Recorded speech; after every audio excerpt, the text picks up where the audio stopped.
File photo. The sign of Westfield Shopping Center is pictured in San Diego, California, September 10, 2014.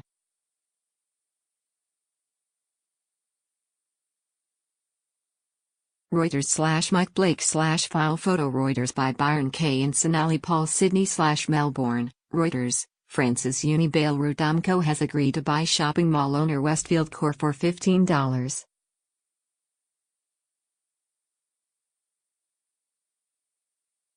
$7 billion, in what would be the biggest takeover of an Australian company on record.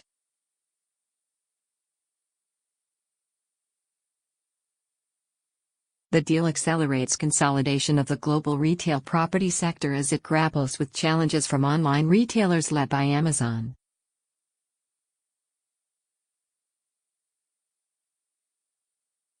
Incorporated.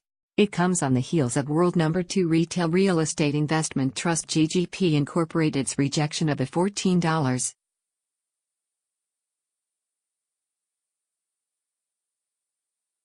$8 billion offer from Brookfield Property for the two-thirds it did not already own.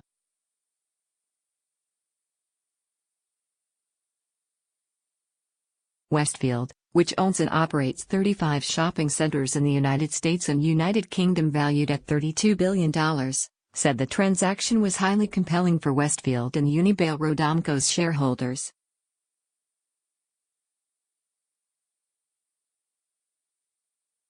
Unibail-Rodamco's track record makes it the natural home for the legacy of Westfield's brand and business, Westfield chairman and co-founder Frank Lowy said in a statement.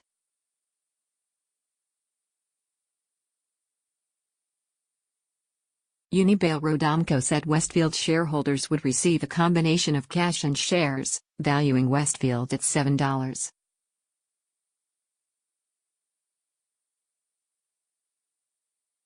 $55, or $10 and 1 cent a share, an 18% premium to Westfield's last trade. Including debt, the deal would be worth $24.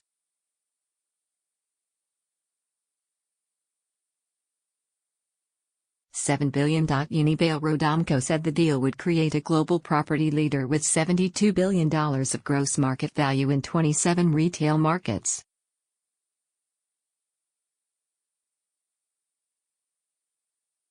It will rebadge its malls with the red Westfield logo. Retail reinvention. Shopping center owners around the world are scrambling to reinvent themselves to keep up with rapid changes in consumer behavior and boost earnings.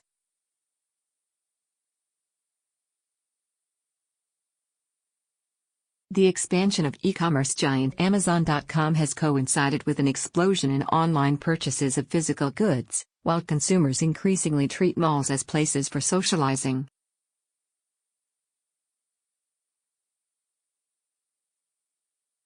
Once dominant United States department store operators such as Macy's Incorporated and JCPenney Company Incorporated have announced plans to shut hundreds of stores in recent years, putting pressure on landlords to find new anchor tenants or come up with new ways to grow returns.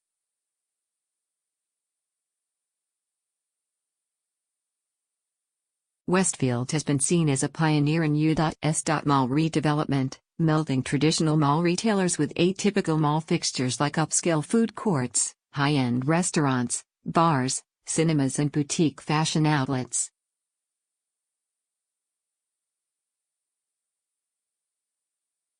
Westfield has got assets in the UK and in the U.S. that are all in mature Amazon markets.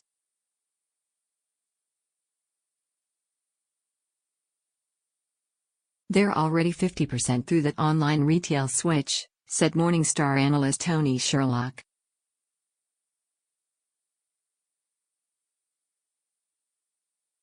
Chairman Lowy, a Holocaust survivor turned United property billionaire, will retire from the company he co-founded in 1960, and his sons Stephen and Peter will retire from their positions as co-chief executives.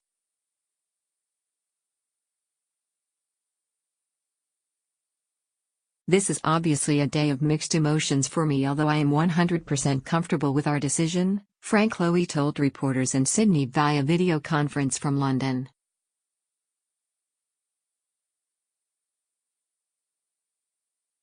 He said talks to seal a deal had taken just 6 weeks. Very good price. Lowy said it made sense to sell now because it was a very good price for shareholders, but acknowledged that the sale partly reflected the global trend of consolidation and the pressures on retailers.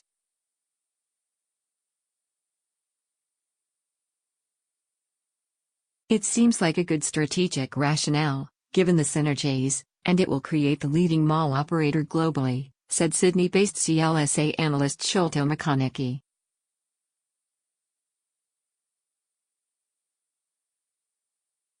With the $10 handle in front, the offer doesn't look bad, he said, adding that he was still evaluating the deal.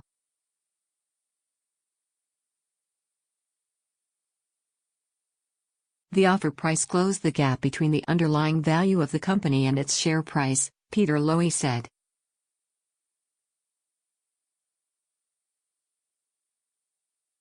The Lowys said they also chose to sell as they would rather be investors than executives now, after putting in a combined 145 years at the company.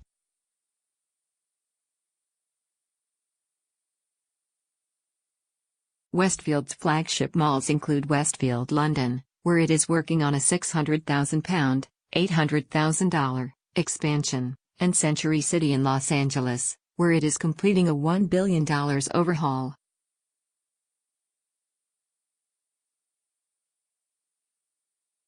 It also has stakes in 18 suburban U.S. shopping centers, 3 of which it wholly owns.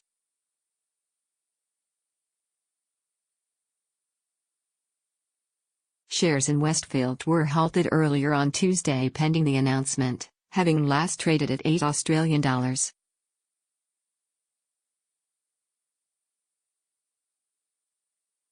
$50. Reporting by Byron Kay in Sydney and Sonali Paul on Melbourne. Additional reporting by Swati Pandi in Sydney and Susan Matthew in Bangalore. Editing by Lincoln Feast.